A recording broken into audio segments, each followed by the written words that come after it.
엄마, 나 서울대 합격했어요. 차가운 무덤 앞에서 합격증을 흔들며 눈물 흘리는 20대 여학생. 그 순간 검은 정장을 입은 한 남자가 조심스럽게 다가왔습니다. 서울대 합격을 축하드려요. 어머니께서 정말 자랑스러워 하실 거예요.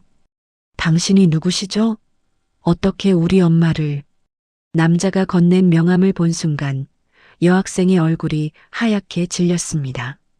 강철민 그룹 회장 강철민 10년 전 어머니가 의문사한 바로 그 회사의 회장이었습니다. 그날의 만남이 거대한 진실의 첫 조각이 될 줄 그 누가 알았을까요? 오늘의 사연 시작합니다. 사연 시작 전 구독, 좋아요 눌러주시고 보시는 곳 댓글로 남겨주시면 계시는 곳과 보시는 분께 행운이 깃들기를 제가 기원하겠습니다. 11월의 차가운 바람이 서울 근교 공원묘지를 휩쓸고 지나갔습니다. 검은 정장을 말끔히 차려입은 강철민이 무덤과 언덕길을 천천히 올라갔습니다. 그의 손에는 고급 위스키 한 병과 하얀 국화 한 다발이 들려 있었습니다. 준호야, 아빠 왔다. 철민이 아들 무덤 앞에 무릎을 꿇으며 떨리는 목소리로 말했습니다. 묘비에 새겨진 사랑하는 아들 강준호라는 글자를 손끝으로 어루만졌습니다. 3년 전 교통사고로 세상을 떠난 아들의 얼굴이 선명하게 떠올랐습니다. 벌써 3년이 지났구나. 아빠는 아직도 네가 보고 싶어서 미치겠다. 철민이 위스키 뚜껑을 열며 목이 메인 채로 말했습니다. 준호가 생전에 즐겨 마시던 위스키를 무덤 앞에 조심스럽게 부었습니다. 땅에 스며드는 술을 바라보며 철민의 눈가가 붉어졌습니다. 너는 항상 정의롭게 살자고 했는데 아빠는 그러지 못했어. 회사 일이라고 하면서 눈 감은 일들이 너무 많았다. 철민이 아들의 대학 졸업장이 든 액자를 꺼내 무덤 옆에 놓았습니다. 준호는 법학을 전공하며 항상 아빠, 정의로운 세상을 만들고 싶어요라고 말하던 아이였습니다. 하지만 아버지인 자신은 회사를 위해 때로는 눈을 감아야 하는 일들이 많았습니다. 미안하다, 준호야. 정말 미안하다. 그때 근처에서 여자의 흐느끼는 소리가 들려왔습니다. 철민이 고개를 돌려보니 20대 초반으로 보이는 여학생이 낡은 무덤 앞에서 울고 있었습니다. 여학생의 손에는 서울대학교 합격증이 들려 있었습니다. 엄마, 나 정말 해냈어요. 서울대 경영학과에 합격했다고요. 지영이 합격증을 하늘 높이 흔들며 무덤을 향해 소리쳤습니다. 목소리에 기쁨과 슬픔이 뒤섞여 있었습니다. 철민은 그 모습에서 준호의 모습이 겹쳐 보이며 가슴이 먹먹해졌습니다. 엄마가 살아계셨다면 얼마나 자랑스러워 하셨을까요? 엄마 덕분이에요.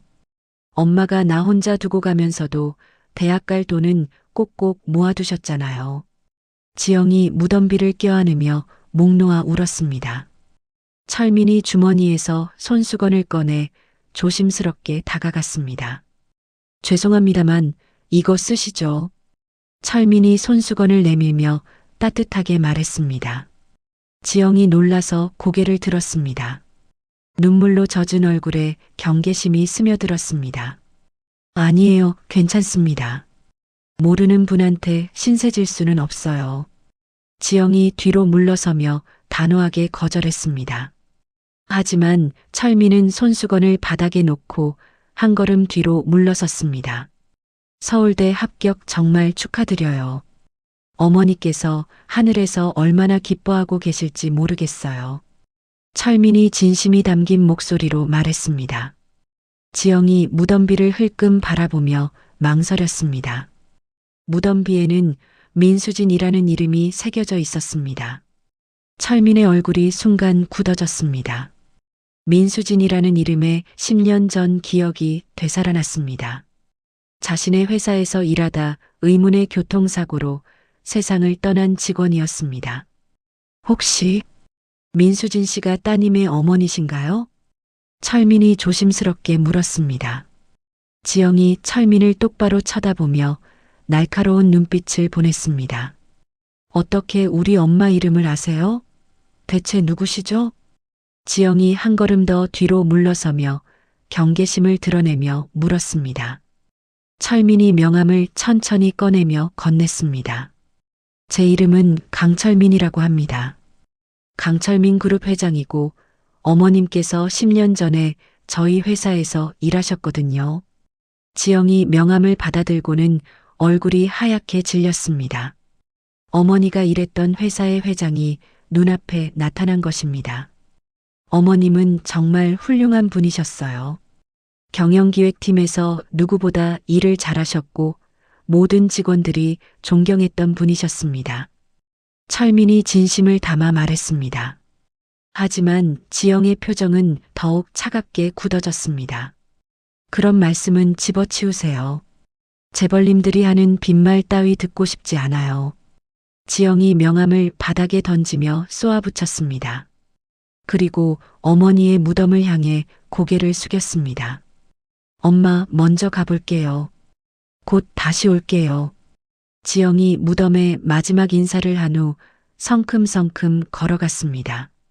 철민이 바닥에 떨어진 명함을 주워들며 복잡한 표정을 지었습니다. 지영의 뒷모습을 바라보다가 다시 아들 무덤 앞으로 돌아왔습니다. 준호야, 방금 그 아이가 너와 똑같은 나이더라. 그런데 왜 이렇게 마음이 아플까? 철민이 무덤을 바라보며 중얼거렸습니다. 지영의 당찬 모습에서 아들의 모습이 겹쳐 보였습니다. 그 아이 어머니가 우리 회사에서 일하다가 돌아가셨는데 그때 일이 뭔가 이상했어. 네가 살아있었다면 뭐라고 했을까? 그날 저녁 철민은 회사로 돌아와 비서실장 박 과장을 불렀습니다. 박 과장이 서류 뭉치를 들고 회장실로 들어왔습니다. 박 과장, 10년 전 민수진 차장 사건 자료를 다시 가져와 주세요. 철민이 의자에 깊숙이 몸을 맡기며 지시했습니다. 박 과장이 의외라는 표정으로 철민을 바라봤습니다. 회장님, 갑자기 왜 그 오래된 사건을 다시 보시려고 하십니까? 박 과장이 조심스럽게 물었습니다. 철민이 창밖을 바라보며 깊은 한숨을 내쉬었습니다. 오늘 민수진 씨 딸을 만났어요. 서울대에 합격했더군요. 그런데 그 아이가 우리를 되게 싫어하는 눈치예요.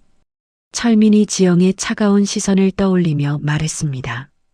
박 과장이 고개를 끄덕이며 자료를 정리하기 시작했습니다. 알겠습니다. 바로 준비해 드리겠습니다. 1시간 후 박 과장이 두꺼운 파일을 들고 다시 회장실에 들어왔습니다. 철민이 파일을 받아들고 첫 페이지를 펼쳤습니다. 이상하네요. 사고 현장에 목격자가 아무도 없었다고 되어 있어요. 철민이 사고 보고서를 읽으며 중얼거렸습니다. 박 과장이 고개를 끄덕이며 옆에서 설명했습니다. 네, 맞습니다. 그리고 차량의 블랙박스도 때마침 고장이 났다고 나와 있어요. 박 과장이 손가락으로 해당 부분을 가리키며 말했습니다. 철민의 눈썹이 살짝 올라갔습니다. 너무 우연히 겹치네요. 부검 결과는 어떻게 나왔나요? 철민이 다음 페이지를 넘기며 물었습니다. 박 과장이 어색한 표정을 지으며 대답했습니다. 그것도 좀 이상해요. 너무 간단하게 끝났거든요. 그냥 교통사고로 죽었다고만 되어 있어요. 철민이 파일 마지막 페이지에서 강민석의 서명을 발견했습니다. 당시 상무였던 조카가 사건 수습을 담당했다고 되어 있었습니다. 민석이가 직접 처리했네요. 하루 만에 모든 게 정리됐다고? 철민이 서명을 바라보며 복잡한 표정을 지었습니다. 뭔가 석연치 않은 기분이 들었습니다. 한편 지영은 좁은 원룸에서 어머니의 유품 상자를 열고 있었습니다. 오래된 일기장과 회사 관련 서류들이 나왔습니다. 일기장의 마지막 페이지를 펼치자 어머니의 필체가 나타났습니다. 회사에 큰 비밀이 있다. 누군가 나를 계속 지켜보고 있는 것 같다. 지영이 일기의 내용을 소리내어 읽었습니다. 마지막 주의 일기에는 불안한 내용들이 가득했습니다. 요즘 강민석 전무가 자꾸 이상한 일을 시킨다. 해외 계좌 얘기는 왜 하는 걸까? 지영이 메모한 구석에 적힌 글자를 발견했습니다. 어머니가 죽기 일주일 전에 적은 것으로 보였습니다. 강민석? 이 사람이 누구지? 지영이 노트북을 켜고 강철민 그룹 임원진을 검색했습니다. 강민석 전무의 사진과 프로필이 화면에 떠올랐습니다. 강철민 회장의 조카라고? 그럼 완전 일가 친척끼리 회사를 운영하는구나. 지영이 화면을 보며 혀를 찼습니다. 그리고 강철민 그룹 채용 정보를 다시 검색했습니다. 신입사원 공채. 서울대 경영학과면 충분히 들어갈 수 있을 거야. 지영이 자신의 합격증을 바라보며 중얼거렸습니다.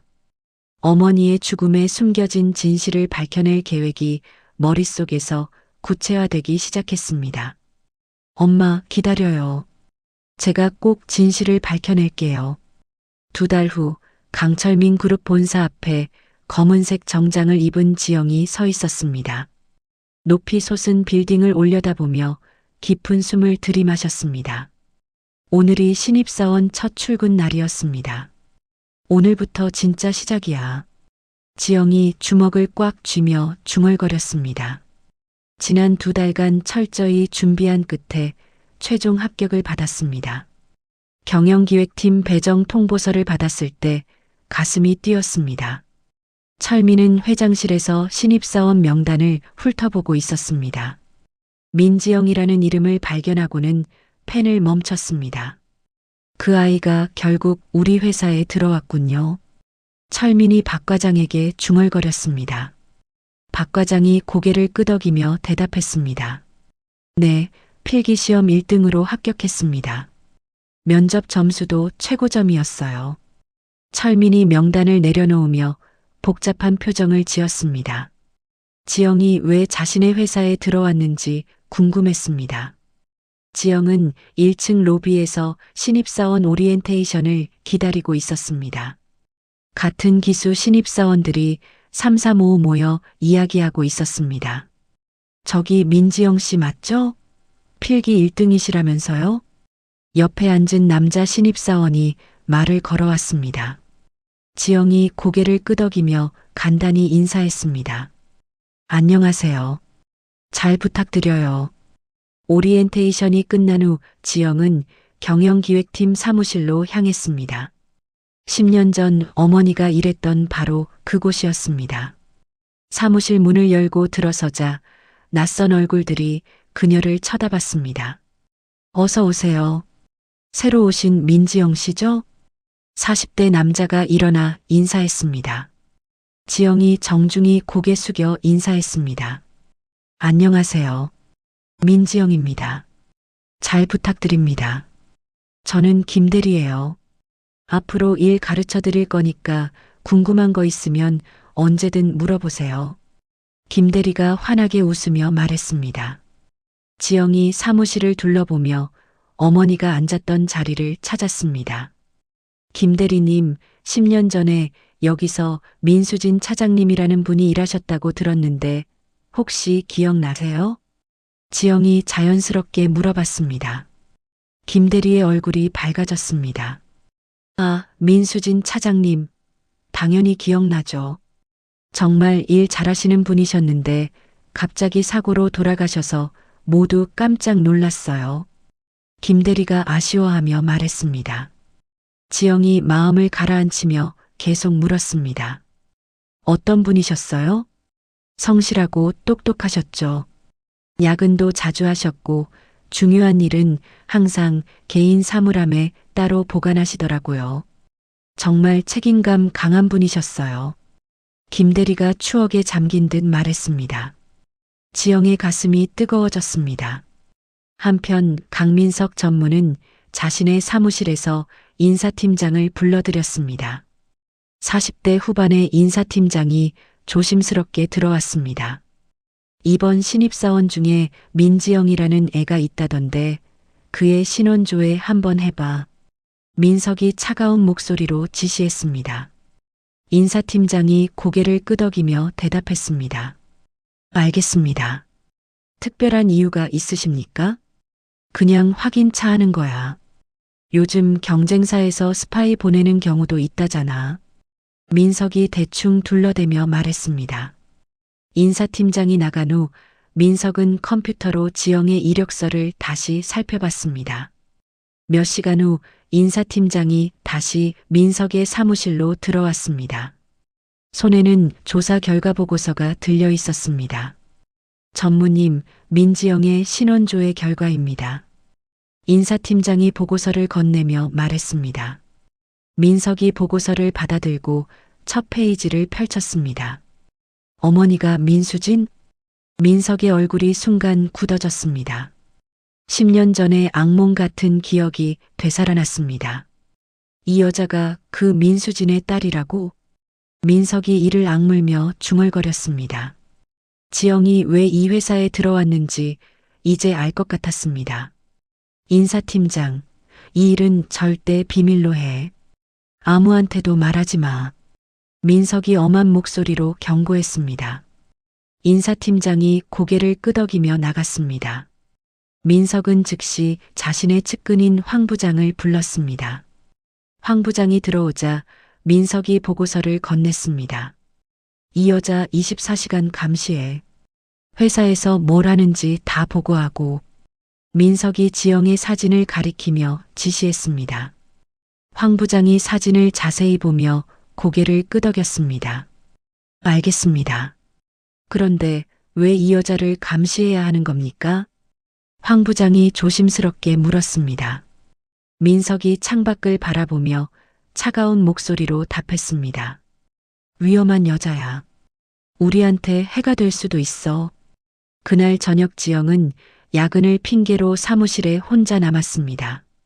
다른 직원들이 모두 퇴근한 후 조용해진 사무실을 둘러봤습니다. 어머니가 마지막에 뭘 숨겨뒀을까? 지영이 사무실 구석에 있는 오래된 사물함들을 살펴봤습니다. 10년 전 어머니가 사용했던 사물함을 찾아 열어봤습니다. 사물함 뒤쪽에서 봉투 하나를 발견했습니다. 봉투를 열어보니 해외 계좌 거래 내역과 어머니의 필기 메모가 들어 있었습니다. 이게 뭐지? 지영이 서류를 자세히 살펴봤습니다. 회사 돈이 이상한 계좌로 빠져나간 기록들이 적혀 있었습니다. 강민석 전무와 관련된 계좌라고? 지영이 메모의 내용을 읽으며 놀랐습니다. 바로 그때 사무실 문이 열리는 소리가 들렸습니다. 거기 누구야? 민석이 사무실로 들어오며 날카롭게 소리쳤습니다. 지영이 깜짝 놀라 서류를 재빨리 숨겼습니다. 아, 안녕하세요. 저는 신입사원 민지영입니다. 지영이 일어나 인사했습니다. 민석이 그녀를 위아래로 훑어보며 다가왔습니다. 신입사원이 이 시간에 여기서 뭘 하고 있는 거지? 민석이 의심스러운 눈빛으로 물었습니다. 지영이 당황하지 않으려 애쓰며 대답했습니다. 야근 자료를 정리하고 있었어요. 김 대리님이 내일까지 정리하라고 하셔서요. 야근 자료가 저기 구석 사물함에 있나? 민석이 지영이 서 있던 곳을 가리키며 추궁했습니다. 지영의 등에서 식은땀이 흘렀습니다. 아니요, 그냥 사무실 구경을 잠깐 한 거예요. 신입사원 주제에 함부로 돌아다니지 마. 여긴 네가 건드릴 수 있는 곳이 아니야. 민석이 위협적인 목소리로 경고했습니다. 지영이 고개를 숙이며 사과했습니다. 죄송합니다. 앞으로 조심하겠습니다. 빨리 집에 가. 신입사원이 회사에서 이상한 짓 하면 안 되는 거 알지? 민석이 차가운 눈빛으로 노려봤습니다. 지영이 황급히 가방을 챙겨 사무실을 나갔습니다. 민석은 지영이 나간 후 사물함 쪽으로 다가갔습니다. 사물함을 하나씩 열어보며 뭔가 찾고 있었습니다. 10년 전 자료들을 다 치웠다고 생각했는데 민석이 중얼거리며 사물함을 뒤졌습니다. 하지만 아무것도 찾을 수 없었습니다. 다음 날 지영은 발견한 서류들을 집에서 자세히 분석했습니다. 어머니가 남긴 메모에는 민석의 수상한 거래 내역이 적혀 있었습니다. 회사 돈을 빼돌렸다는 얘기네. 지영이 서류를 보며 분노했습니다. 어머니가 이 사실을 발견하고 위험에 빠졌을 가능성이 높았습니다. 그날부터 황 부장의 감시가 시작됐습니다. 지영이 어디 가든 누군가 따라오는 것을 느꼈습니다. 분명 누군가 나를 지켜보고 있어. 지영이 지하철에서 뒤를 돌아보며 중얼거렸습니다. 검은 옷을 입은 남자가 멀리서 자신을 보고 있었습니다. 한편 김 대리는 지영에게 어머니에 대한 더 자세한 이야기를 해줬습니다. 민수진 차장님이 마지막 주에 정말 힘들어 하셨어요. 누가 자꾸 감시한다고 하시더라고요. 김 대리가 걱정스러운 표정으로 말했습니다. 지영의 가슴이 철렁했습니다. 감시를 당하셨다고요? 네, 그리고 중요한 자료를 따로 보관해 두겠다고도 하셨어요. 혹시 모를 일에 대비한다고요. 김 대리의 증언을 들으며 지영은 확신했습니다. 어머니의 죽음이 결코 단순한 사고가 아니라는 것을요. 지영이 입사한 지 한 달이 지났습니다. 점심시간에 지영은 회사 근처 조용한 카페에서 누군가를 기다리고 있었습니다. 어머니의 동료였던 회계팀 최 과장과의 약속이 잡혀 있었습니다. 죄송해요, 늦었어요. 최 과장이 허둥지둥 카페로 들어왔습니다. 50대 중반의 여성으로 얼굴에 피곤함이 역력했습니다. 괜찮아요. 바쁘신데 시간 내주셔서 감사해요. 지영이 일어나 인사했습니다. 최 과장이 주변을 두리번거리며 자리에 앉았습니다. 그런데 갑자기 왜 저를 만나자고 하신 거예요? 최 과장이 조심스럽게 물었습니다. 지영이 깊은 숨을 들이마시며 말했습니다. 사실 저는 민수진 차장님의 딸이에요. 최 과장의 얼굴이 순간 하얗게 질렸습니다. 손에 들고 있던 커피잔이 덜컥거렸습니다. 뭐라고요? 수진 씨의 딸이라고? 네, 맞아요. 제가 이 회사에 들어온 이유도 엄마 일 때문이에요. 지영이 진지하게 말했습니다. 최 과장이 당황하며 주변을 또 살펴봤습니다. 이런 얘기를 여기서 하면 안 돼요. 위험해요. 최 과장이 작은 목소리로 속삭였습니다. 지영이 몸을 앞으로 기울이며 간절하게 말했습니다. 제발 도와주세요. 엄마가 마지막에 뭘 하고 계셨는지 알고 싶어요. 최 과장이 한참 고민하다가 입을 열었습니다. 수진이가 마지막에 정말 힘들어했어요. 회사에 큰 문제가 있다고 계속 말하더라고요. 어떤 문제요? 지영이 급하게 물었습니다. 최 과장이 더욱 목소리를 낮췄습니다. 강민석 전무와 관련된 거래에서 이상한 점을 발견했다고 하더라고요. 비자금을 만들고 있는 것 같다면서요. 지영의 심장이 빨리 뛰었습니다. 어머니가 남긴 메모와 일치하는 내용이었습니다. 그래서 엄마가 어떻게 하셨어요? 강민석 전무한테 직접 보고를 했죠. 그런데 최 과장이 말을 멈추며 떨리는 목소리로 계속했습니다. 그 다음 날부터 수진이가 완전히 달라졌어요. 무서워하면서 누가 자기를 지켜본다고 하더라고요. 강민석 전무가 뭐라고 했나요? 잘 모르겠어요. 수진이가 자세한 얘기는 안 해줬거든요. 다만 최 과장이 한참 망설이다가 충격적인 말을 했습니다. 수진이가 죽기 하루 전에 저한테 이상한 말을 했어요. 내가 만약 죽으면 강민석 전무를 조사해 달라고요. 지영의 온몸에 소름이 돋았습니다. 어머니가 자신의 죽음을 예감하고 있었던 것입니다. 그 말이 정말이에요? 네, 정말이에요. 그때는 농담인 줄 알았는데 최 과장의 눈에 눈물이 맺혔습니다. 그때 카페 밖에서 검은 옷을 입은 남자가 창문 너머로 지켜보고 있었습니다. 누군가 우리를 보고 있어요. 지영이 창문을 가리키며 속삭였습니다. 최 과장이 뒤돌아보더니 얼굴이 창백해졌습니다. 안 돼요. 들켰어요. 최 과장이 벌떡 일어나며 소리쳤습니다. 바로 그때 카페 문이 열리며 두 명의 남자가 들어왔습니다. 최 과장님, 오랜만이네요. 황 부장이 음침한 미소를 지으며 다가왔습니다. 옆에는 덩치 큰 남자가 함께 있었습니다. 여기서 뭐하고 계신 거예요? 황 부장이 최 과장과 지영을 번갈아 보며 물었습니다. 최 과장이 벌벌 떨며 대답했습니다. 그냥 후배랑 커피 마시고 있었어요. 아, 그래요? 그런데 무슨 얘기를 그렇게 진지하게 하셨나요? 황 부장이 지영을 째려보며 물었습니다. 지영이 당당하게 일어서며 말했습니다. 회계 업무에 대해서 조언을 구하고 있었어요. 신입사원 주제에 참 열심이네요. 황 부장이 비꼬는 투로 말했습니다. 그리고 최 과장에게 다가가 귓속말을 했습니다. 가족들 안전하게 지내시죠? 계속 그러려면 입조심하셔야 할 텐데요. 최 과장의 얼굴이 더욱 하얗게 질렸습니다. 몸이 더욱 심하게 떨기 시작했습니다. 저는 아무 말도 안 했어요. 정말 아무것도 모른다고요. 최 과장이 급하게 말하며 지영을 바라봤습니다.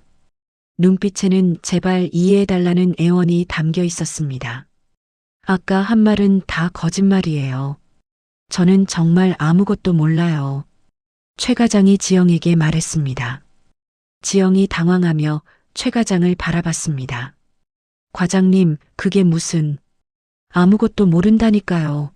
그런 일은 없었어요. 최 과장이 거의 소리치다시피 말했습니다. 그리고 황급히 가방을 챙겨 카페를 나갔습니다. 황 부장이 지영에게 다가와 위협적으로 말했습니다. 신입사원 주제에 이상한 것들을 너무 많이 알려고 하는군요. 전 그냥 업무 얘기를 했을 뿐이에요. 지영이 움츠러들지 않고 대답했습니다. 황 부장이 차가운 미소를 지으며 말했습니다. 앞으로 조심하세요. 회사에는 알면 안 되는 일들이 많거든요. 황 부장과 부하가 카페를 나간 후 지영은 한동안 자리에 앉아 있었습니다. 최 과장이 왜 갑자기 태도를 바꿨는지 이해했습니다. 그날 저녁 최 과장의 집에 정체불명의 남자들이 찾아왔습니다. 최 과장이 문을 열자 황 부장이 서 있었습니다. 과장님, 오늘 대화 내용 잘 들었어요. 황 부장이 집 안으로 들어서며 말했습니다. 최 과장이 뒤로 물러서며 떨었습니다. 저는 정말 아무 말 안 했어요. 그 아이한테 다 부인했잖아요. 그래도 입단속은 확실히 해야죠. 혹시 모르니까요. 황 부장이 거실을 둘러보며 말했습니다. 벽에 걸린 가족 사진을 가리켰습니다. 딸이 대학생이죠? 예쁘네요. 혼자 다닐 때 조심해야 할 텐데요. 최 과장이 무릎이 꺾이며 바닥에 주저앉았습니다. 제발 우리 딸은 건드리지 마세요. 정말 아무 말 안 할게요. 황 부장이 만족스러운 표정으로 고개를 끄덕였습니다. 한편 철민은 회장실에서 지영의 행동 보고서를 받고 있었습니다. 박 과장이 조심스럽게 말했습니다. 민지영 씨가 최 과장과 만났다고 합니다. 회계팀에서는 이상한 일이 없었는지 확인 중이에요. 철민이 보고서를 보며 생각에 잠겼습니다. 지영이 단순히 일하러 온 게 아니라는 확신이 들었습니다. 혹시 민석 전무 쪽에서 움직임이 있나요? 아직까지는 별다른 움직임이 없습니다만 황 부장이 자주 돌아다니고 있다고 합니다. 철민의 눈썹이 살짝 올라갔습니다. 민석과 황 부장의 관계를 잘 알고 있었습니다. 그날 밤 지영은 어머니가 다녔던 성당을 찾아갔습니다. 성당은 조용하고 어두웠지만 따뜻한 느낌이 들었습니다. 실례합니다. 신부님 계세요? 지영이 사무실 문을 두드렸습니다. 60대 신부님이 문을 열고 나타났습니다. 어서 오세요. 이 늦은 시간에 무슨 일이세요? 저는 민수진의 딸 지영이에요. 엄마가 생전에 여기 다녔거든요. 신부님의 얼굴이 밝아졌습니다. 아, 수진 씨의 딸. 많이 닮으셨네요. 어머니께서 늘 자랑하셨는데요. 엄마 얘기를 좀 들을 수 있을까요? 지영이 간절하게 부탁했습니다. 신부님이 지영을 안으로 안내했습니다. 어머니께서 마지막에 이상한 부탁을 하나 하셨어요. 신부님이 서랍에서 봉투 하나를 꺼냈습니다. 이걸 딸에게 전해달라고 하셨어요. 만약 내가 죽으면 이라고 하시더라고요. 지영의 손이 떨렸습니다. 봉투를 받아들고 조심스럽게 열어봤습니다. 안에는 민석의 비자금 조성 증거가 담긴 계좌 사본과 녹음기, 그리고 편지가 들어 있었습니다. 지영아, 이 편지를 읽고 있다면 엄마에게 무슨 일이 생긴 거겠지. 강민석이라는 사람을 조심해야 해. 엄마가 발견한 증거들을 잘 보관해 두었으니 꼭 진실을 밝혀줘. 지영이 편지를 읽으며 눈물을 흘렸습니다. 어머니가 모든 것을 준비해 두셨던 것입니다. 엄마, 이제 알겠어요. 제가 꼭 해내겠어요. 지영이 성당에서 나오는 길에 또다시 누군가 따라오는 것을 느꼈습니다. 이번에는 2명의 남자가 자신을 미행하고 있었습니다. 결정적인 증거를 찾았어. 지영이 가방을 꽉 안고 택시를 잡았습니다. 드디어 어머니의 복수를 시작할 수 있게 되었습니다. 다음 날 새벽 지영이 원룸으로 돌아와 보니 문이 반쯤 열려 있었습니다. 조심스럽게 안으로 들어가자 집안이 완전히 뒤죽박죽이 되어 있었습니다. 이게 뭐야? 지영이 어머니의 유품들이 흩어진 것을 보고 주저앉았습니다. 서랍들이 모두 열려 있고 옷장 안의 물건들도 바닥에 널려 있었습니다. 다행히 어제 성당에서 가져온 증거들은 가방에 그대로 있었습니다. 하지만 이제 이 집에 머물 수는 없었습니다. 누군가 날 노리고 있어. 지영이 급히 짐을 챙기던 중 휴대폰이 울렸습니다. 모르는 번호였지만 받아봤습니다. 여보세요? 민지영 씨죠? 저는 강철민입니다. 철민의 목소리가 들려왔습니다. 지영이 긴장하며 대답했습니다. 회장님? 어떻게 제 번호를? 지금 당장 회사로 나오세요. 위험합니다. 철민의 목소리에 급박함이 느껴졌습니다. 지영이 망설이며 물었습니다. 무슨 일이세요? 자세한 얘기는 만나서 하죠. 30분 안에 본사 지하주차장으로 오세요. 전화가 끊어졌습니다. 지영이 가방을 들고 서둘러 집을 나섰습니다. 30분 후 지하주차장에서 철민이 검은색 벤츠 옆에 서서 기다리고 있었습니다. 지영이 다가가자 철민이 차 문을 열어줬습니다. 빨리 타세요. 지영이 차에 타자 철민이 운전석에 앉았습니다. 차가 주차장을 빠져나가며 철민이 입을 열었습니다. 집에 누가 들어갔죠? 지영이 놀라며 철민을 바라봤습니다. 어떻게 아세요? 어제부터 당신을 감시하고 있던 사람들이 있어요. 제가 파악하고 있던 거예요. 철민이 백미러를 확인하며 말했습니다. 지영이 긴장하며 뒤를 돌아봤습니다. 누가 저를 감시하는 거죠? 강민석 전무의 부하들이에요. 당신이 뭘 알고 있는지 확인하려는 것 같아요. 철민의 말을 들으며 지영의 마음이 복잡해졌습니다. 이 사람을 믿어도 되는 건지 확신이 서지 않았습니다. 왜 저를 도와주시는 거예요? 지영이 조심스럽게 물었습니다. 철민이 잠시 말을 멈추다가 솔직하게 대답했습니다. 10년 전 어머니 사건이 뭔가 이상했어요. 저도 의문을 품고 있었거든요. 차가 한적한 카페 앞에 멈췄습니다.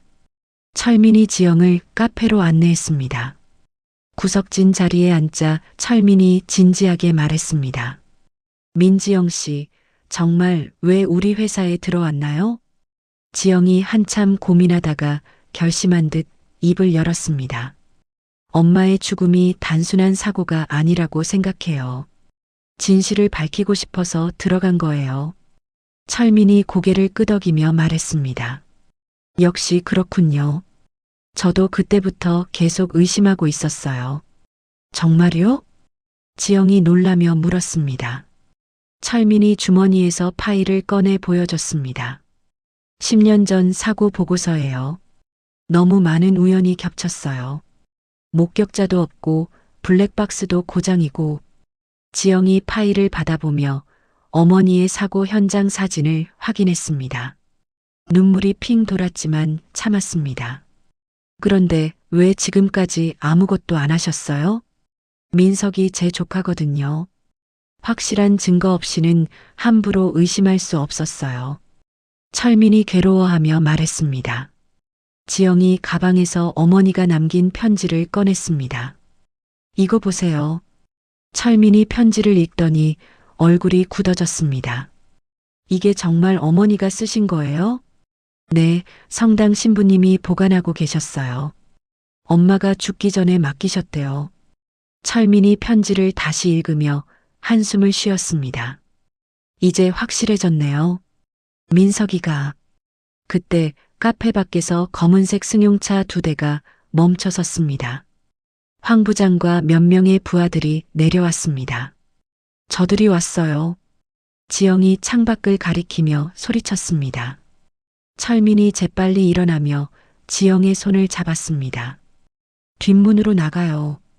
둘이 서둘러 카페 뒷문으로 향하던 중 황 부장이 앞문으로 들어왔습니다. 강 회장님, 여기 계셨군요. 황 부장이 큰 소리로 외쳤습니다. 철민이 지영을 뒤로 감추며 당당하게 대답했습니다. 황 부장, 여기서 뭐 하는 거야? 민지영 씨와 무슨 얘기를 하고 계셨나요? 황 부장이 지영을 노려보며 물었습니다. 철민이 차가운 목소리로 말했습니다. 내가 누구랑 만나든 상관없을 텐데 회장님도 조심하셔야 합니다. 저 여자가 위험한 인물이거든요. 황 부장이 지영을 가리키며 말했습니다. 지영이 앞으로 나서며 당당하게 말했습니다. 제가 뭘 잘못했나요? 신입사원 주제에 너무 많은 걸 알려고 해요. 그것도 없던 일을 만들어가면서요. 황 부장이 비꼬는 듯 말했습니다. 철민이 황 부장 앞으로 다가가며 엄한 목소리로 말했습니다. 황 부장, 당신이 뭔데 우리 회사 직원을 괴롭히는 거야? 회장님, 이 여자는 그냥 직원이 아니에요. 회사에 해를 끼칠 수 있는. 닥쳐. 철민이 소리쳤습니다. 카페 안에 다른 손님들이 모두 쳐다봤습니다. 당신이 무슨 권한으로 우리 직원을 감시하고 위협하는 거야? 황 부장이 당황하며 뒤로 물러섰습니다. 죄송합니다. 하지만 회사 보안을 위해서. 보안은 무슨 보안? 신입사원 하나를 이렇게 괴롭힐 이유가 뭐야? 철민이 화를 내며 말했습니다. 황 부장이 휴대폰을 꺼내 누군가에게 전화했습니다. 전무님, 회장님이 여기 계십니다. 잠시 후 전화 너머에서 민석의 목소리가 들려왔습니다. 황 부장이 전화를 철민에게 건넸습니다. 전무님이 통화하자고 하십니다. 철민이 전화를 받았습니다. 민석아, 이게 뭐야? 삼촌, 지금 위험한 여자와 함께 계시는 거 아세요? 민석의 목소리에서 초조함이 느껴졌습니다. 위험한 여자가 뭔 소리야? 우리 회사 신입사원이잖아. 그 여자가 누군지 모르세요? 10년 전 민수진의 딸이에요. 철민이 잠시 말을 멈췄습니다. 지영이 철민의 표정을 보며 긴장했습니다. 그래서 어쩌라는 거야? 철민이 태연하게 대답했습니다. 민석이 당황하며 말했습니다. 삼촌, 그 여자가 뭘 노리고 오는지 모르잖아요. 회사에 해가 될 수도. 민석아, 너 지금 뭔 소리 하는 거야? 직원 하나 때문에 이렇게 난리를 피우는 게 더 이상하잖아. 전화 너머가 조용해졌습니다. 민석이 잠시 후 다시 말했습니다. 어쨌든 조심하세요. 저 여자 믿으면 안 됩니다. 전화가 끊어졌습니다. 철민이 황 부장에게 전화를 돌려주며 말했습니다. 이제 그만 가. 앞으로 우리 직원 괴롭히지 마. 황 부장이 마지못해 부하들과 함께 카페를 나갔습니다. 지영이 안도의 숨을 쉬며 말했습니다. 고마워요. 덕분에 살았어요. 철민이 지영을 바라보며 말했습니다. 이제 확실해졌어요. 민석이 당신을 무서워하고 있어요. 그럼 이제 어떻게 해야 하죠? 지영이 물었습니다. 철민이 결심한 듯 말했습니다. 일단 안전한 곳으로 가야 해요. 제 집 별채에서 머물면서 함께 증거를 모아봐요. 지영이 망설이며 물었습니다. 정말 저를 믿으시는 거예요? 철민이 지영의 눈을 똑바로 보며 말했습니다. 제가 잃은 아들이 당신 나이였어요. 그 아이도 정의로운 일을 좋아했거든요. 지영의 눈에 눈물이 맺혔습니다. 처음으로 아버지 같은 따뜻함을 느꼈습니다. 감사합니다. 정말 고마워요. 철민이 일어나며 말했습니다. 이제 진짜 시작이에요. 함께 진실을 밝혀봐요. 두 사람이 카페를 나서며 새로운 동맹이 시작되었습니다. 멀리서 황 부장이 이 모습을 보며 민석에게 전화했습니다. 전무님, 큰일입니다. 회장님이 완전히 그 여자 편이 된 것 같아요. 철민의 저택은 서울 강남의 고급 주택가에 위치해 있었습니다. 넓은 정원과 함께 본체와 별채가 분리된 웅장한 집이었습니다. 지영이 차에서 내려 저택을 올려다보며 감탄했습니다. 정말 크네요. 별채는 독립적으로 생활할 수 있게 되어 있어요. 편하게 지내세요. 철민이 지영을 별채로 안내했습니다. 별채에는 침실과 거실, 작은 주방까지 모든 것이 갖춰져 있었습니다. 여기서 지내도 괜찮을까요? 너무 신세를 지는 것 같은데. 지영이 미안해하며 말했습니다.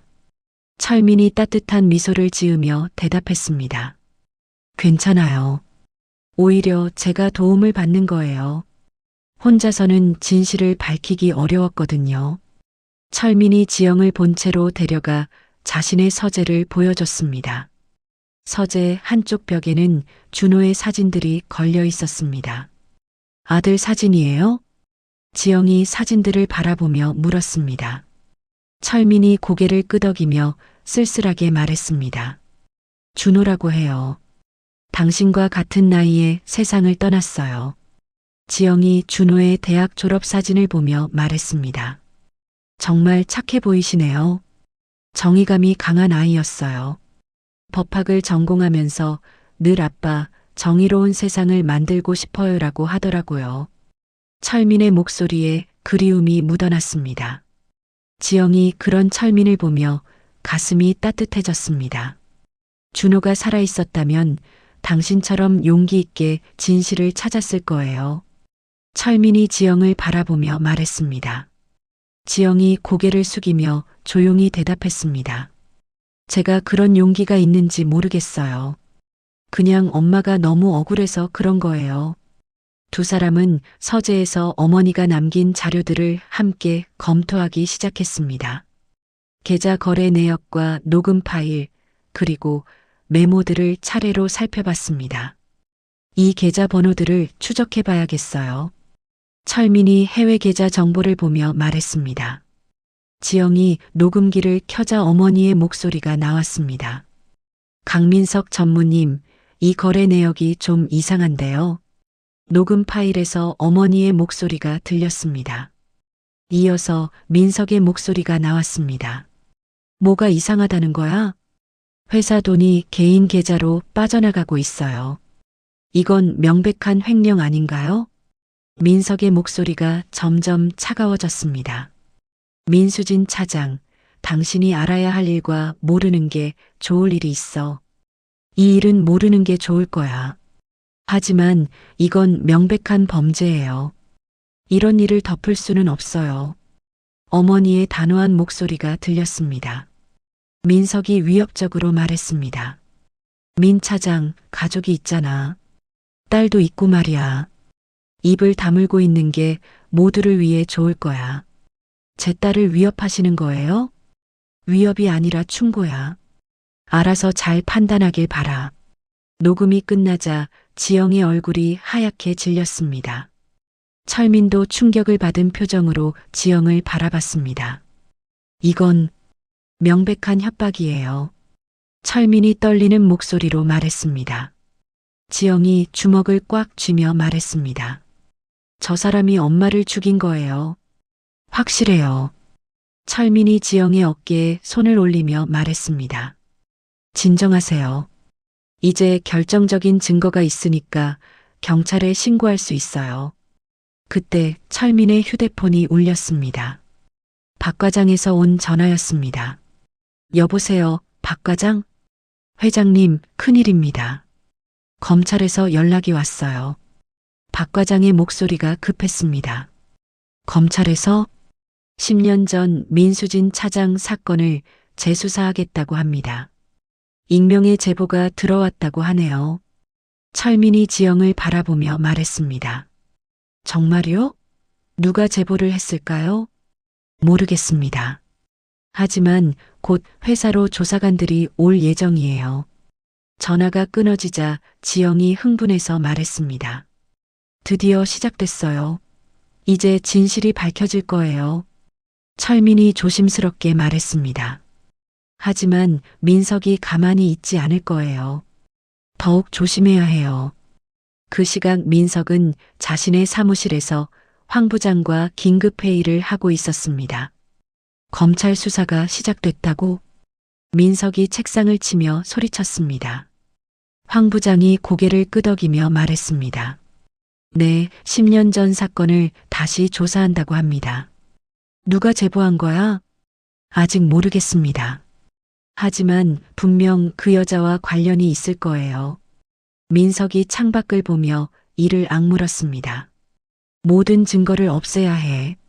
과거 사건 관련자들에게도 연락하고 이미 연락했습니다. 하지만 10년 전 경찰관 중 한 명이 양심 선언을 하겠다고 하네요. 민석의 얼굴이 더욱 굳어졌습니다. 얼마를 줘도 돈 문제가 아니라고 합니다. 양심의 가책 때문이라고. 민석이 주먹으로 벽을 쳤습니다. 젠장, 모든 게 꼬이고 있어. 한편 지영은 어머니가 자주 다녔던 장소들을 철민과 함께 방문하기 시작했습니다. 먼저 어머니가 자주 가던 도서관에 갔습니다. 민수진 씨요? 물론 기억해요. 경제 관련 책을 자주 빌려가셨어요. 사서가 어머니를 기억하고 있었습니다. 지영이 반가워하며 물었습니다. 마지막에 어떤 책을 보셨는지 기억나세요? 회계 부정 관련 책들을 많이 보셨어요. 그리고 법률 서적도요. 지영과 철민이 의미 있는 눈빛을 교환했습니다.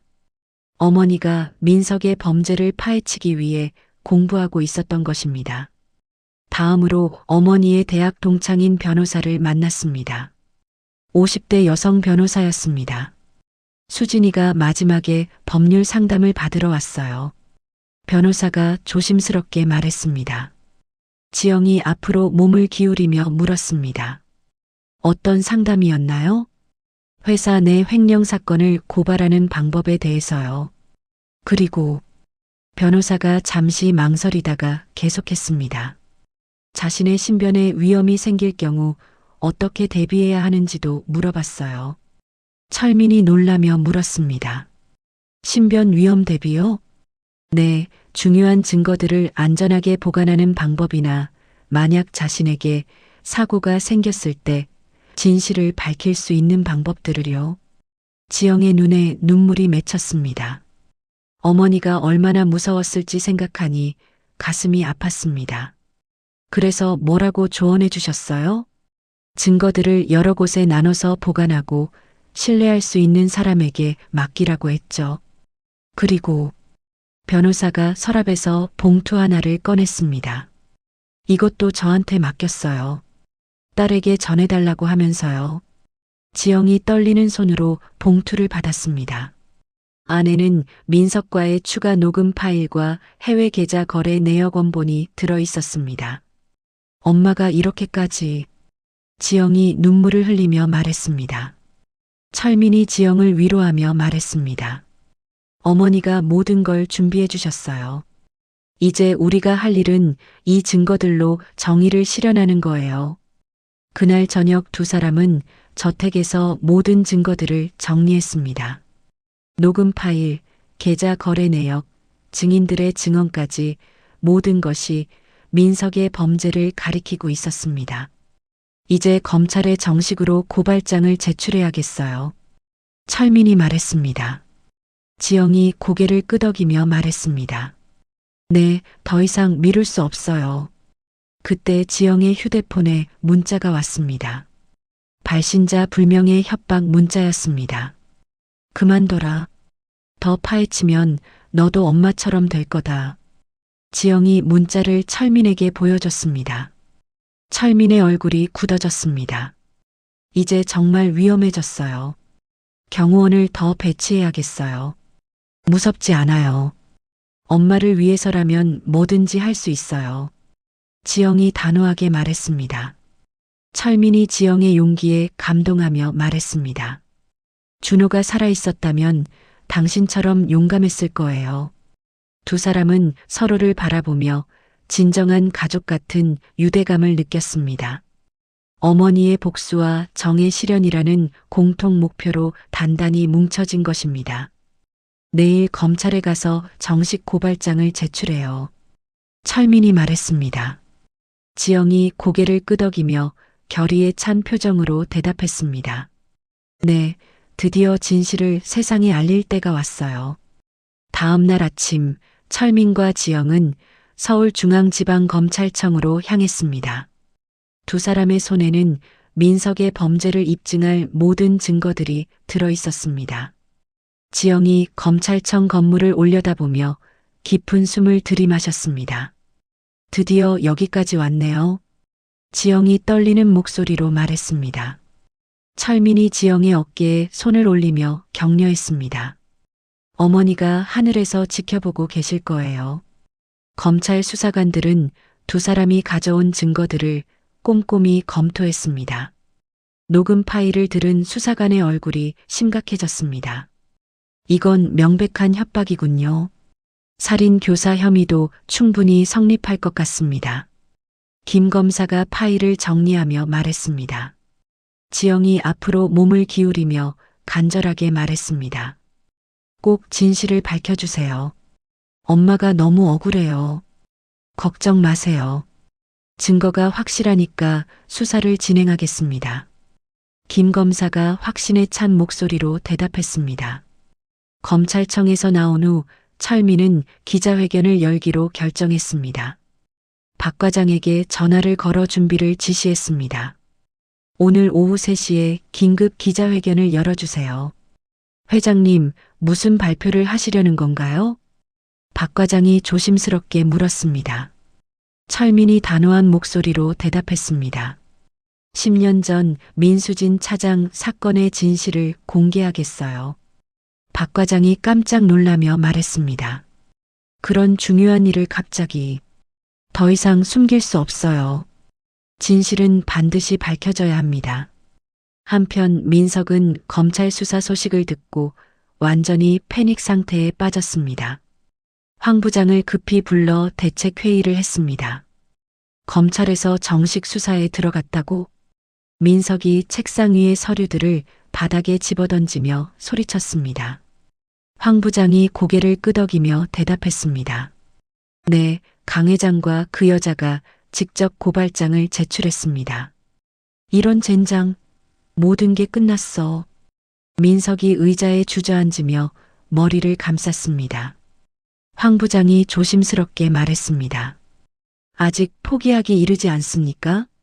해외로 피할 방법을. 해외로 피해? 이미 계좌도 다 동결됐을 거야. 민석이 절망적인 표정으로 말했습니다.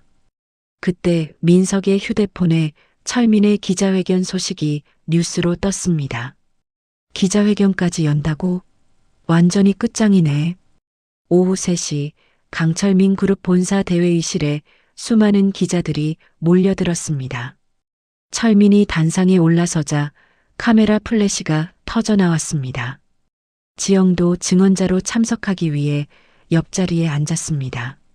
오늘 여러분을 급히 모신 이유는 10년 전 발생한 민수진 차장의 죽음에 대한 진실을 공개하기 위해서입니다. 철민이 마이크 앞에서 엄숙하게 말했습니다. 기자들이 웅성거리기 시작했습니다. 10년 전 민수진 차장의 죽음은 단순한 교통사고가 아니었습니다. 철민의 말에 회의실이 조용해졌습니다. 모든 카메라가 철민에게 집중되었습니다. 저희 회사의 강민석 전무가 회사 자금을 횡령한 사실을 민수진 차장이 발견했고 이를 은폐하기 위해 그녀를 제거한 것입니다.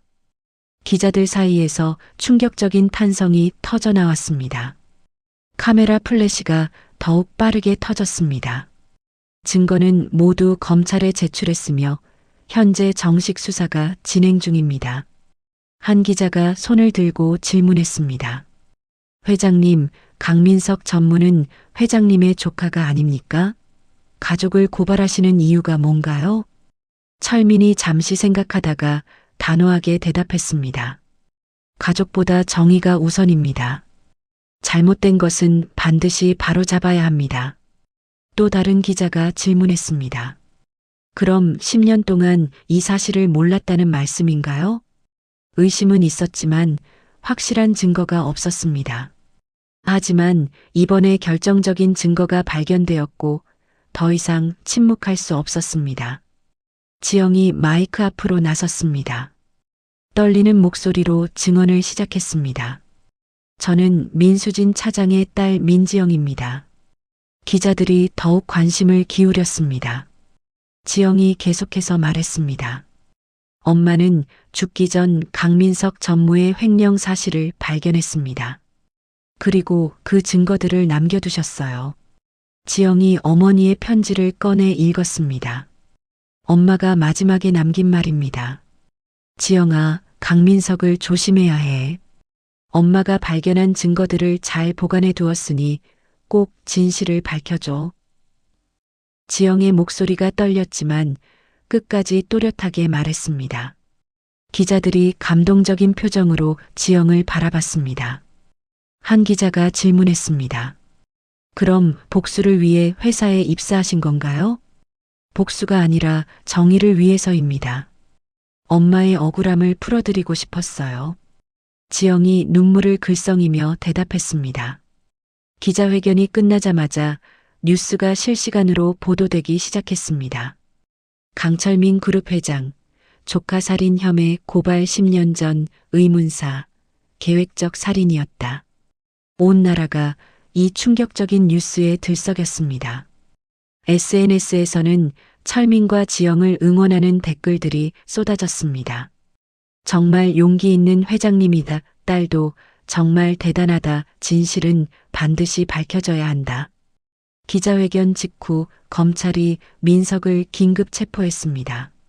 민석이 수갑을 차고 검찰청으로 연행되는 모습이 생중계되었습니다. 저는 무죄입니다. 모든 게 조작이에요. 민석이 기자들을 향해 소리쳤지만 아무도 믿지 않았습니다. 확실한 증거들 앞에서 더 이상 변명할 수 없었습니다. 그날 저녁 지영은 어머니 무덤을 찾았습니다. 철민도 함께 따라왔습니다. 엄마, 드디어 해냈어요. 진실을 밝혔어요. 지영이 무덤 앞에서 눈물을 흘리며 말했습니다. 10년 만에 어머니의 억울함을 풀어드릴 수 있게 되었습니다. 철민이 민수진의 무덤 앞에서 깊이 고개를 숙였습니다. 민수진 씨, 정말 죄송했습니다. 늦었지만 진실을 밝혔습니다. 철민이 진심을 담아 사과했습니다. 지영이 철민을 바라보며 고마움을 표현했습니다. 회장님 덕분이에요. 혼자였다면 할 수 없었을 거예요. 아니에요. 당신의 용기가 있었기에 가능한 일이었어요. 철민이 지영을 바라보며 말했습니다. 두 사람 사이에 진정한 가족 같은 애정이 흘렀습니다. 언론과 주주들은 철민의 용기 있는 행동을 높이 평가했습니다. 회사 주가는 오히려 상승했고 투명 경영에 대한 기대감이 커졌습니다. 정의를 실현한 기업인 가족보다 원칙을 택한 리더. 언론들은 연일 철민을 칭찬하는 기사를 쏟아냈습니다. 강철민 그룹의 이미지도 크게 개선되었습니다. 하지만 이것은 시작에 불과했습니다. 민석의 변호인단이 강력한 반격을 준비하고 있었고 더 큰 시련이 다가오고 있었습니다. 그날 밤 지영은 별채에서 홀로 생각에 잠겼습니다. 이제 진짜 시작이야. 엄마, 끝까지 해낼게요. 지영이 창밖을 바라보며 다짐했습니다. 정의가 완전히 승리할 때까지 포기하지 않겠다고 마음먹었습니다. 본체에서는 철민도 준호의 사진을 바라보며 중얼거렸습니다. 준호야, 아빠가 드디어 정의로운 일을 했다. 자랑스럽지? 철민의 눈에는 만족스러운 미소가 떠올랐습니다. 아들이 원했던 정의로운 아버지가 된 것 같았습니다. 민석의 1심 재판이 시작된 지 일주일 후 상황은 예상과 다르게 흘러가기 시작했습니다. 민석의 변호인단은 국내 최고의 대형 로펌에서 파견된 실력자들로 구성되었습니다. 법정에서 이들의 치밀한 반격이 시작되었습니다. 재판장님, 피고인이 제출하는 증거들의 수집 과정에 명백한 절차상 하자가 있습니다. 민석의 주임 변호사 정 변호사가 일어서며 주장했습니다. 검찰석에서는 김 검사가 당황한 표정을 지었습니다. 구체적으로 어떤 하자를 말씀하시는 건가요? 판사가 물었습니다. 정 변호사가 서류를 펼치며 설명했습니다. 강철민 회장과 민지영 씨가 증거를 수집하는 과정에서 불법 침입과 도청을 자행했습니다. 지영이 방청석에서 벌떡 일어났습니다. 그건 거짓말이에요. 저희는 합법적으로. 방청객은 조용히 하시기 바랍니다. 판사가 지영을 제지했습니다. 정 변호사가 계속해서 주장했습니다. 또한 피고인 강민석은 이 사건의 진짜 피해자입니다. 검찰과 방청석이 술렁거렸습니다. 정 변호사가 더욱 큰 목소리로 말했습니다. 강철민 회장이야말로 더 큰 비리의 실제 주범이며 조카인 피고인을 희생양으로 삼아 자신의 범죄를 은폐하려 하고 있습니다. 법정이 웅성거렸습니다. 철민이 방청석에서 얼굴이 굳어졌습니다. 민석이 증언대에 올라섰습니다. 차분하고 자신감 있는 모습이었습니다. 재판장님, 저는 억울합니다. 삼촌인 강철민 회장이 회사 자금을 빼돌린 일의 실제 주범입니다. 민석이 또렷하게 증언했습니다. 방청석에서 기자들이 급히 메모를 했습니다. 강 회장이 해외 비자금을 조성하고 그 일을 저에게 떠넘기려 하고 있습니다. 민석이 준비해온 가짜 서류들을 제출했습니다. 교묘하게 조작된 문서들이었지만 진짜처럼 보였습니다. 이 증거들을 보시면 강 회장의 비리가 명확히 드러납니다. 정 변호사가 서류를 법원에 제출했습니다. 김 검사가 당황하며 이의를 제기했습니다. 재판장님, 저 서류들의 진위를 확인할 시간이 필요합니다. 확인해 보시기 바랍니다. 판사가 재판을 일시 중단했습니다. 법정을 나온 철민과 지영은 충격을 받은 표정이었습니다. 기다리고 있던 기자들이 몰려들었습니다. 강 회장님, 민석 전무의 주장에 대해 어떻게 생각하십니까? 회장님도 비리에 연루되어 있는 게 사실인가요? 철민이 마이크를 잡고 단호하게 말했습니다. 모든 것이 거짓입니다. 민석의 마지막 발악일 뿐입니다. 하지만 언론의 태도는 이미 바뀌기 시작했습니다. 재벌가 내분설, 권력 투쟁의 진실은? 이라는 헤드라인들이 나타났습니다. 그날 저녁 강철민 그룹 이사회가 긴급 소집되었습니다. 이사들의 표정이 어두웠습니다. 회장님, 이번 사태가 회사 이미지에 심각한 타격을 주고 있습니다. 최 이사가 걱정스럽게 말했습니다. 다른 이사들도 고개를 끄덕였습니다. 주가가 연일 하락하고 있어요. 대주주들이 불안해하고 있습니다. 박 이사가 주가 차트를 보여주며 말했습니다. 철민이 답답한 표정으로 말했습니다. 진실은 반드시 밝혀질 것입니다. 조금만 기다려주세요. 하지만 회장님, 회사 경영에 차질이 생기고 있어요.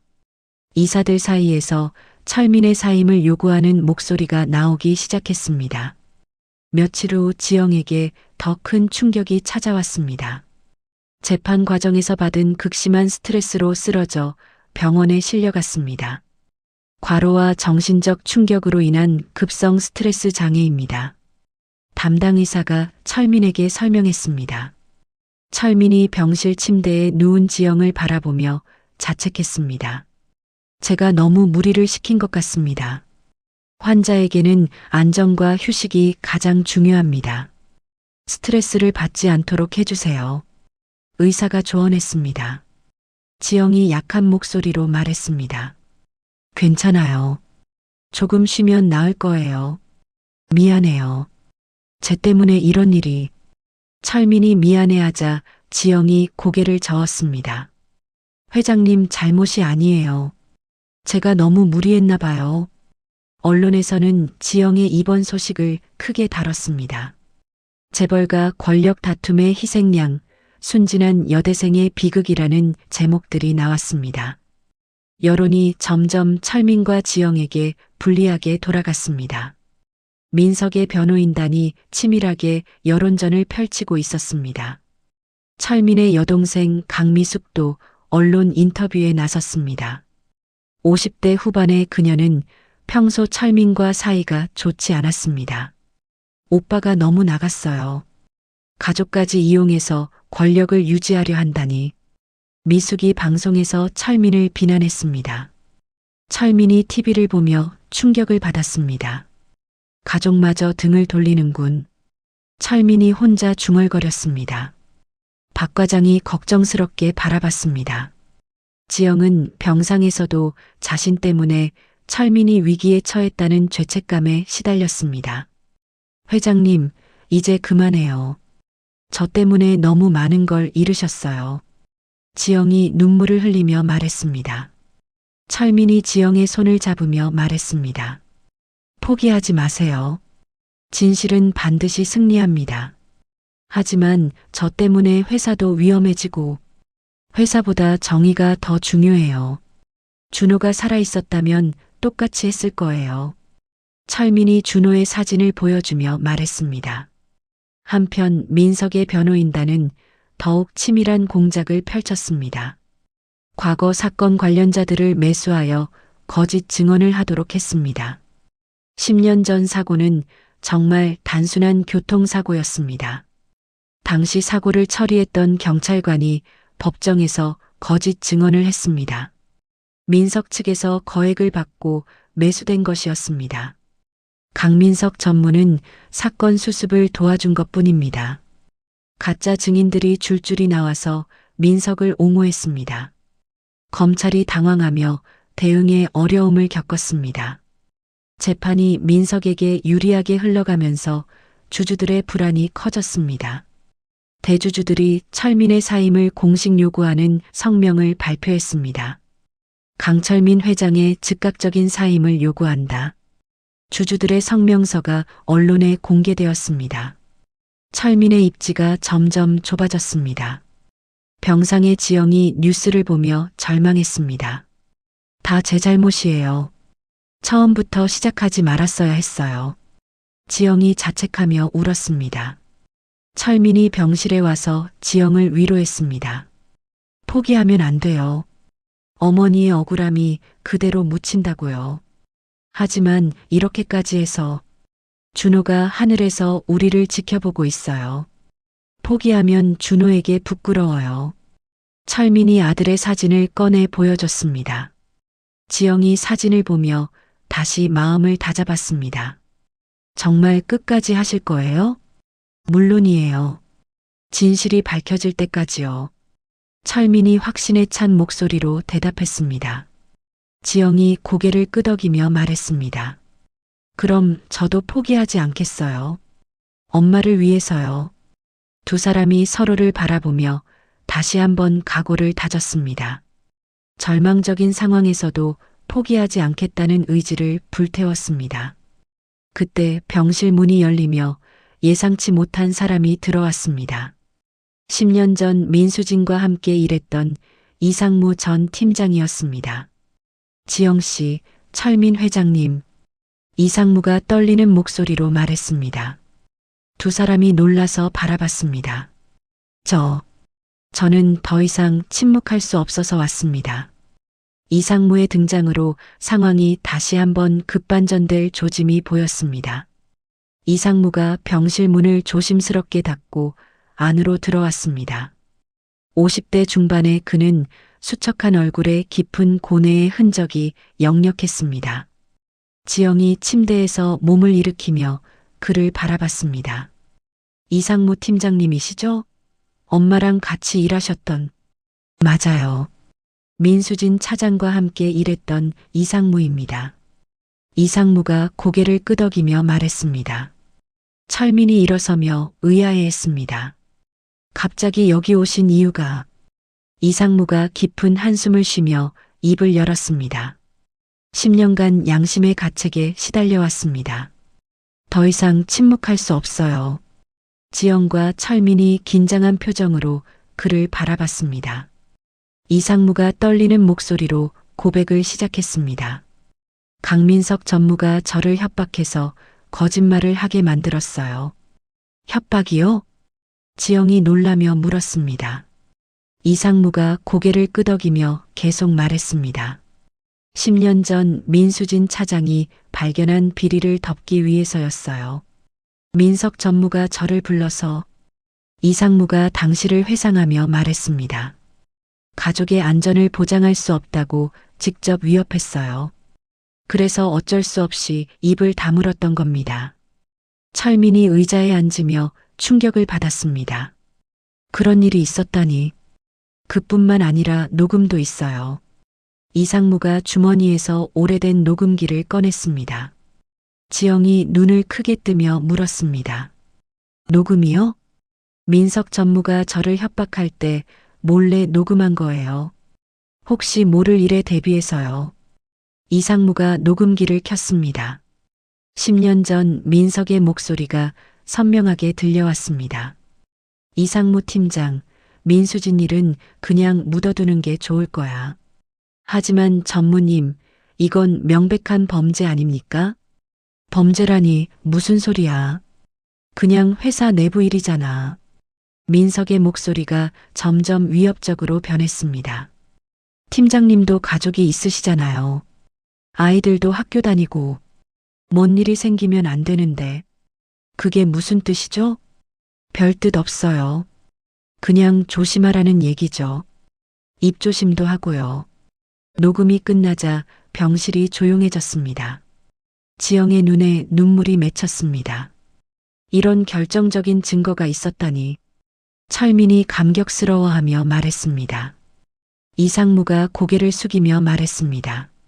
10년 동안 이 짐을 혼자 지고 살아왔어요. 정말 죄송합니다.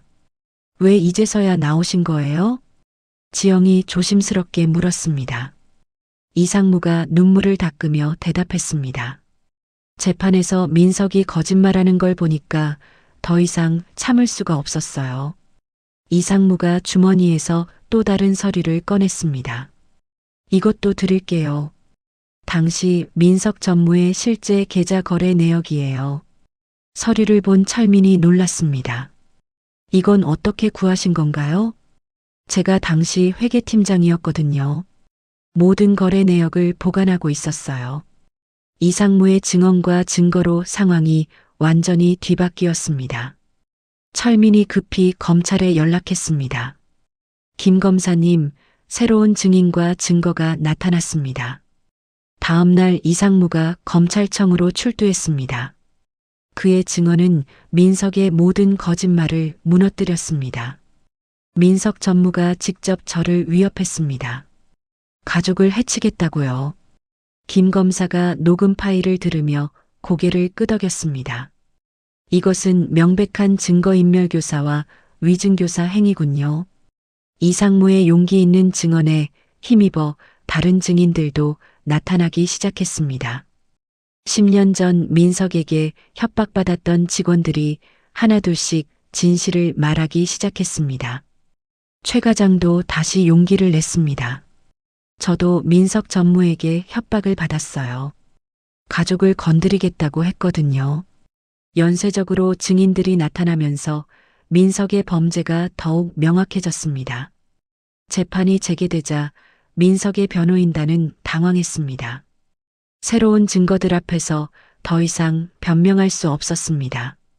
재판장님, 피고인이 재판 과정에서 제출한 모든 증거가 조작된 것으로 밝혀졌습니다. 김 검사가 단호하게 말했습니다. 민석이 증언대에서 얼굴이 하얗게 질렸습니다. 그건 아니에요. 진짜 증거들이에요. 피고인은 증거 조작뿐만 아니라 증인들을 협박하고 매수까지 했습니다. 판사가 민석을 엄한 눈빛으로 바라봤습니다. 강민석 피고인, 이 모든 혐의를 인정합니까? 민석이 마지막까지 저항했습니다. 저는 무죄입니다. 모든 게 조작이라고요. 하지만 확실한 증거들 앞에서 그의 주장은 설득력을 잃었습니다. 한편 지영은 병원에서 회복되어 퇴원했습니다. 철민이 병원까지 마중 나왔습니다. 이제 괜찮아요? 네, 많이 좋아졌어요. 이상무 팀장님 덕분에 희망이 생겼어요. 지영이 밝은 표정으로 말했습니다. 철민이 안도하며 말했습니다. 정의는 절대 사라지지 않아요. 언젠가는 반드시 밝혀지죠. 언론들도 새로운 증거들이 공개되면서 태도를 완전히 바꿨습니다.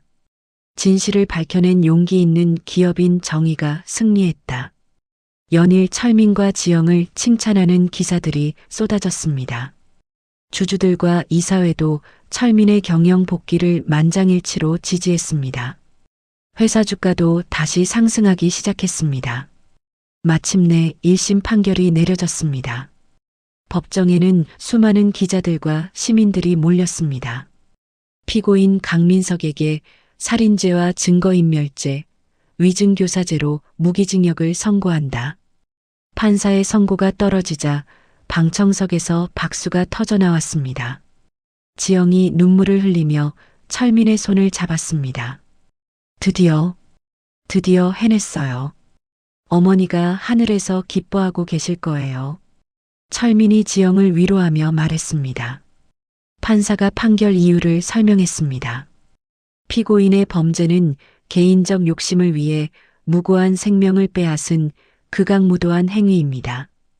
또한 재판 과정에서 증거를 조작하고 증인들을 협박한 행위는 사법 정의를 심각하게 훼손했습니다. 민석이 고개를 떨구며 절망했습니다. 더 이상 변명할 여지가 없었습니다. 법정을 나온 철민과 지영은 기다리고 있던 기자들에게 소감을 말했습니다. 정의는 늦더라도 반드시 실현된다는 것을 보여준 판결입니다. 철민이 마이크 앞에서 말했습니다. 지영도 당당하게 말했습니다. 엄마의 억울함이 드디어 풀렸어요. 도와주신 모든 분들께 감사드려요. 그날 저녁 두 사람은 민수진의 무덤을 찾았습니다. 10년 만에 진실이 밝혀진 것을 보고하기 위해서였습니다. 엄마, 정말 끝났어요. 이제 편히 쉬세요. 지영이 무덤 앞에서 눈물을 흘리며 말했습니다. 철민도 깊이 고개를 숙였습니다. 민수진 씨, 늦었지만 정의를 실현했습니다. 용서해 주세요. 두 사람은 무덤 앞에서 조용히 기도했습니다. 마침내 모든 것이 끝났다는 안도감이 들었습니다. 하지만 진정한 행복은 이제부터 시작이었습니다. 철민과 지영 사이에 형성된 특별한 유대가 새로운 가족을 만들어갈 것이었습니다. 10년 전 어머니의 억울한 죽음을 파헤치기 위해 혼자 시작했던 지영의 여정이 마침내 끝을 맺었습니다. 진실을 밝히는 과정에서 만난 강철민 회장과의 특별한 인연은 단순한 복수를 넘어 진정한 가족애로 승화되었습니다. 아들을 잃은 아버지와 어머니를 잃은 딸이 서로의 상처를 어루만져주며 새로운 희망을 찾아간 것이죠. 때로는 정의를 실현하는 길이 험난하고 외로울 수 있습니다. 하지만 용기를 잃지 않고 끝까지 포기하지 않는다면 진실은 반드시 빛을 보게 됩니다. 지영과 철민이 보여준 것처럼 진정한 용기란 강한 자가 약한 자를 지키고 옳은 것을 위해 때로는 가족까지도 등지는 결단력일 것입니다. 어둠 속에서도 포기하지 않았던 그들의 용기가 마침내 정의로운 결말을 만들어냈습니다. 우리 모두의 삶에서도 작은 용기들이 모여 더 나은 세상을 만들어갈 수 있기를 바랍니다. 이야기를 끝까지 들어주신 분이 계시다면 잘 들었다고 댓글 하나만 남겨주세요. 감사합니다.